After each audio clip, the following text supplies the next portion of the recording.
Hi everyone, so for this analysis video of our League Cup final win, and to give a bit of a background, Wombourne All-Stars are a step 8 in the English football ladder, and I think a lot of low league footballs don't get the credit they deserve. So for this video I really want to show how we used analysis from a previous encounter against the opposition, and took that analysis and then brought it into the final, which we were successful and winning 1-0. Most importantly, we a brand new club in the first season, and on this particular day in the final we'd already beaten previous top of the league in the quarterfinals, successful in the semi-finals on penalties, and then we're now facing the champions who had taken first spot and won the league and hadn't lost a game in around 20 or so games, scored a number of goals in the league, rarely conceded, and in our previous encounter the opposition, Pelsall, were successful 3-2. But most importantly for that game, we analysed the game for the use of VO. We looked at how we could exploit what we believe to be some of their weaknesses and how we could deploy our tactics. So for this video, Wombourne All-Stars will be in yellow and Pelsall Villa will be in red. So there was no changes to the system from the previous encounter really. Pelsall set up in a 4-3-3 with high and wide wingers. Their midfield three kind of rotated, so at some point it'd be one sort of sitting and protecting, sometimes two, particularly in the second half they push on, which we will talk about. For us, we play a 4-2-3-1, and we do like to play through the thirds, but for this game, following the analysis, we decided that we needed to sacrifice the way we usually play based on opposition. We still stuck to the same system, same ideas, but made some critical changes for the final. So in goal we have Dorsey, excellent shot stopper, absolutely brilliant, and made a tremendous save at the end of the game and saved a couple of penalties to help us win in the previous round. Joel Harrison at right back, who acts as a wing back and really bombs on, and that's the same as the opposite side. And Joel only just turned 17 years of age, been a fantastic addition. And then we have Dan, experienced, 38, and Adam, 35. Really good readers of the game and sort of the starting point of our attack. And then Tyler at left back, who's also 17, naturally left-footed, and loves to bomb on. Probably our most creative player in John, played high level, Stafford Rangers, Walsall Football Club, and joined me when I took over in November. And then Nate, another 17-year-old, raw, very good passer of the ball, and technically gifted. Interestingly for this game, our star striker Matthew Hogg scored his 30th goal in that game. Actually moved him into an attacking midfield role with a purpose. So Matthew Hogg, left wing Santino, creative, good on the ball, quick, and then Harding, who's also played up top as well, Harding Richards as a right winger, and I'll explain the selection shortly. And then Fernando. It's actually Fernando's first time up front in the final, and he had a specific role which we'll go through. So the reason for the change with the three here was that Fernando had a specific role. Matt Hogg likes to show feet and get in the box quite a lot, but I needed runners in behind into what we call sort of zone 4 in this area. And Harding is defensively a little bit stronger than Fernando, which is why the choice for Fernando to be up front. Essentially what this allowed was Fernando's movement and our top scorer to hit the box more, and that was the purpose. So despite dropping Matthew Hogg in, it was more of a purpose to hit the box, because we changed the way we usually play.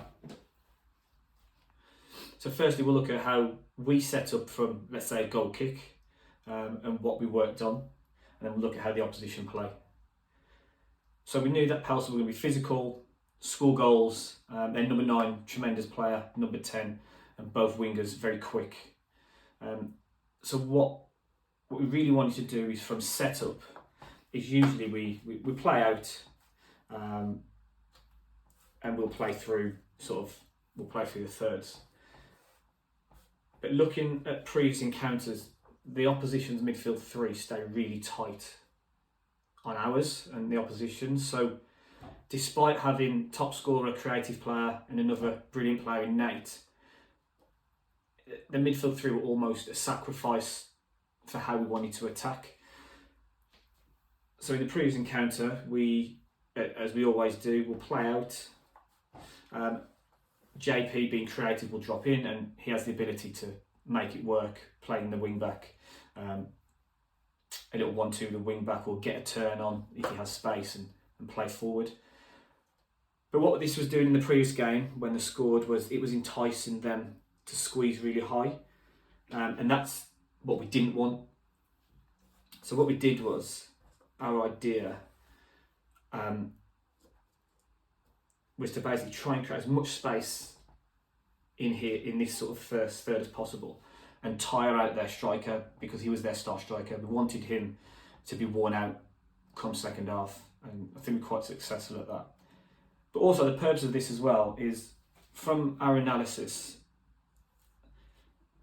their fullbacks really like to creep high, and they like to push on, and what their trigger point basically is getting the ball at fullback and hitting these areas for strikers to run onto. So what we decided to create a lot of space in this sort of area was, from the starting point, we was now going to split the centre backs from the goal kick, and then Dawes would act as a third defender. So we have the overload of 3v1 to get out. The instruction of the midfielders was not to drop in. As we mentioned, these were almost a sacrifice, if you want to use that word. These players, being some of our most creative, had to sacrifice their position because the space we were going to find was in behind the fullback. So Tyler, Joel stay high, and then this creates a dilemma for the opposition. Do they drop or do they press high? And in the previous game, we saw that Pelsall like to drop off. So we use that to our advantage. So essentially what happened was, there's real tight space here in between the wingers and fullbacks. But what that allowed was Fernando, who has clever runs and doesn't like to show feet, and is a natural winger, to make those runs when required.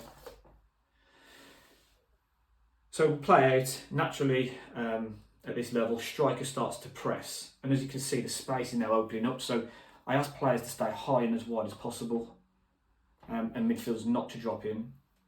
And then, ultimately, we had the overloads and we could travel. And then we could travel up, and the striker had to continuously work because they were too scared to, not scared, but they wanted to drop. Because then, if we bring the winger in, we can play around, and now we've got the 2v1.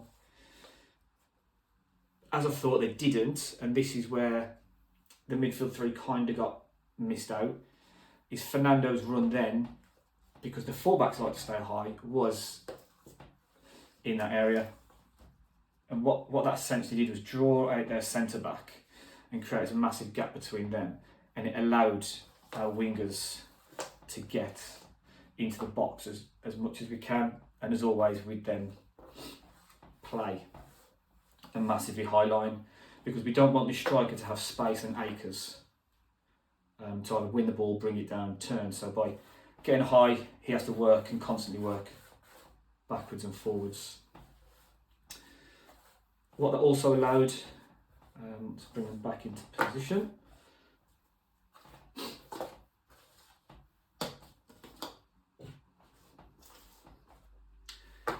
It just allowed the overload and space to be created for us.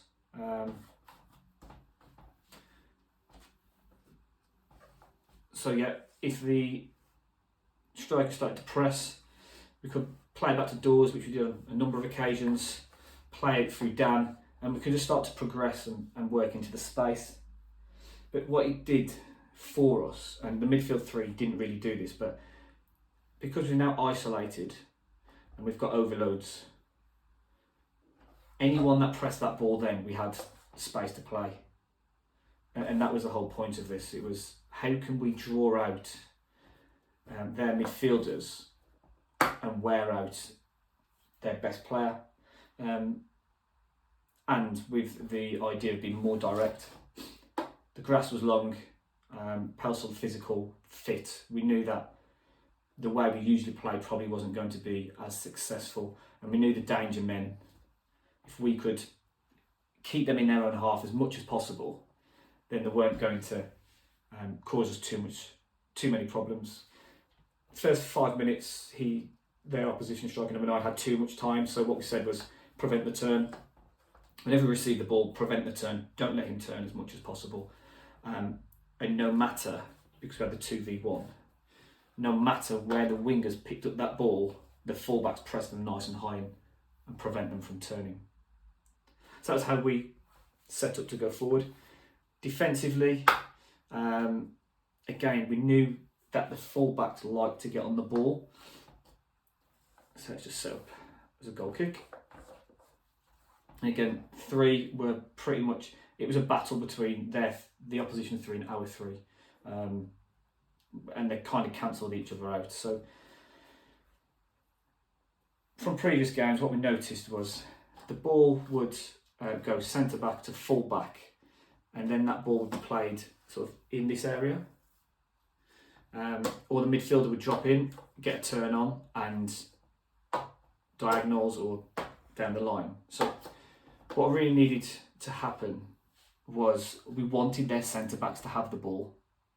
We wanted them to have it, because usually what we do is we loop the striker's run and we force them out to the fullback, but then we press. But I kind of didn't want to do that in this game. I wanted those long balls. I wanted them to wear down the strikers and the wingers.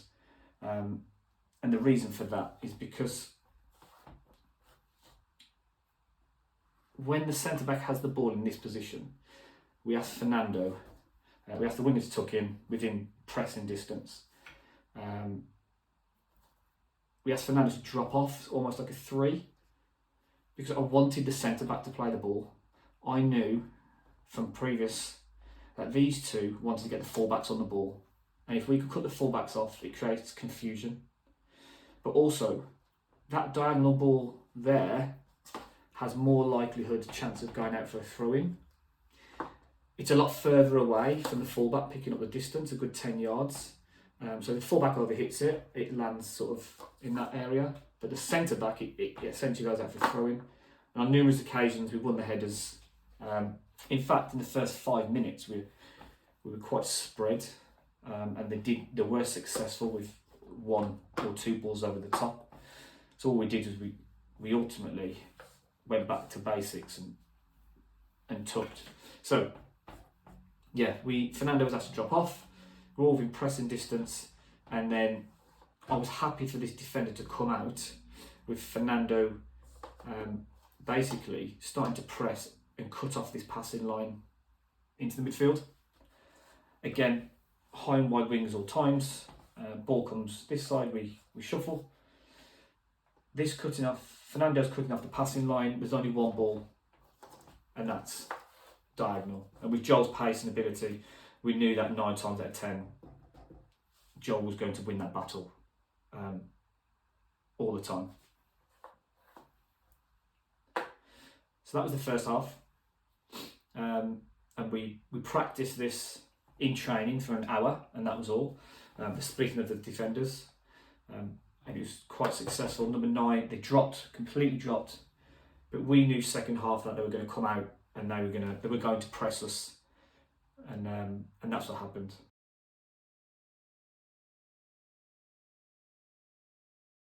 So second half then.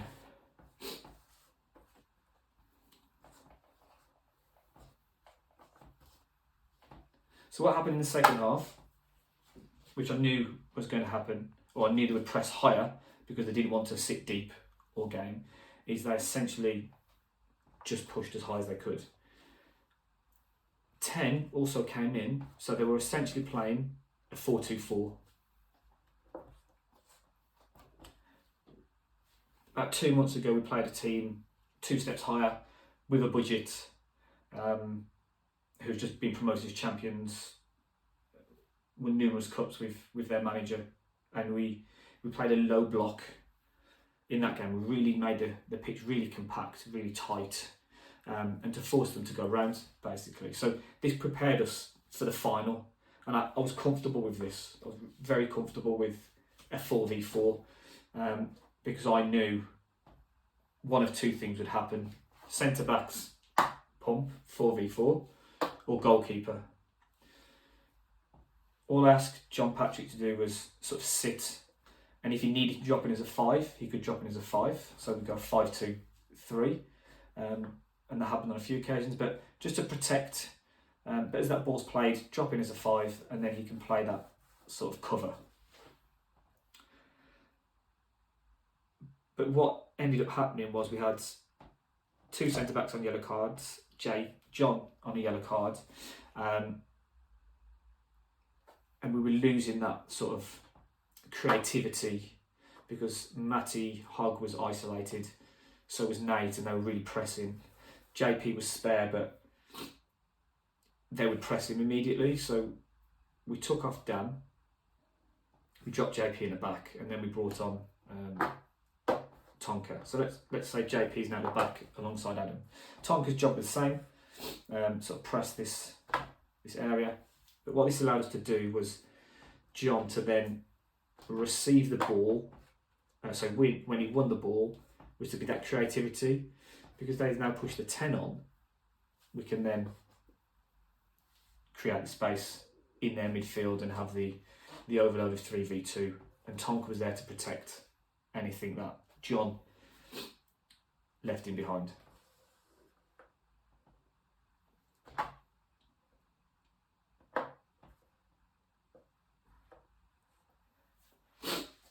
As the game progressed, one thing we didn't really do, we didn't split, and when we did, this is what would happen. But I was happy with that because we had the spare space in here, which then created sort of this sort of layout. But what that allowed then was for doors. We had 2-4-5 v 2-4-5. So what it allowed was then just that long sort of play to certain areas, and we had the 3v3, and it allowed us to press up the pitch and leave them offside. And what that created for the opposition was very difficult opportunities, really, because if they did pick up the ball, strikers were working constantly, but it was just, in the end, it was just nothing balls over the top. So that's how we countered their press on our goal kicks. We just went more direct, which is not what we usually do, and we had that 5v5. They basically went man for man second half to try and counter any of our ability to play out from the back. So one of the other things that we worked on for the game was our ability to use Tyler's throw-ins and our set pieces. We didn't get many corners, but we still have our set pieces where we can. So Tyler has a long throw, so whether the ball was on the left side or the right side, if it was on the right side, either Joel would cover and switch, so Charlie can drop back in, or if Joel went on, we had Nate dropping in to cover. But we tried to use set pieces to our advantage and get those into the box, because that was really important to try and exploit it. And going back to sort of getting into the opposition area, one of the other things we tried to do, and we were successful at, which won us the penalty, was any free kicks in and around the box was basically, let's get in the box. Let's try and get into the box as much as we can. Numbers, let's get everyone up. Because what we were doing was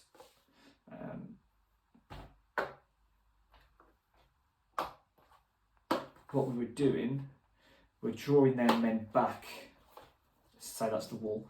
We were drawing their men back, and we had a 2v1 every single time with their striker. So I felt comfortable with this.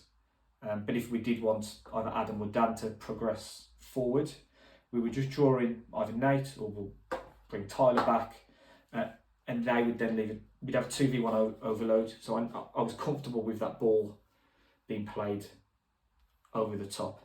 And essentially, the goal came from a free kick. Nate following the ball in the box, getting a foul resulting in a penalty that Matty Hogg scored, and then resulting in us winning the game. So that's kind of how we set up in the 4-2-3-1. Like I said, usually we try and play through the thirds, and we would try to tire out their opposition striker. They had a few chances. They had quite a lot of shots from distance because of how we set up. But one of the keys in the second half was John Patrick, when their opposition 10, don't need to worry about this, when their opposition 10 sort of pushed on and we brought on John and took Dan off. One of the things he asked for was to prevent the striker from turning. On a couple of occasions, Dan and Adam sort of got isolated and dropped, whereas I knew John would push that a little bit more. And what that did was, as the ball came through, John would then follow and prevent that turn. And then we just took round where we can. So yeah, that's how we set up. It took an amazing save from Dawes in the last minute from a free kick. And an unbelievable block from Joel Harrison. The strikes in the box, Joel literally throws his body at it, clears it, and the ref blew up, and that's how we set up against Pelsall to win the final. So I hope you found it interesting. Like I said, I think the importance is that at this level of football, people see it as step 8, step 7, glorified Sunday league. Not much thought process going to it, but you'll see as I talk through, I'll put in clips and from previous games and where we tried to isolate their fullbacks. So Fernando could make those runs in behind and basically stop their midfield three from dominating and tiring out their striker, which seemed to work.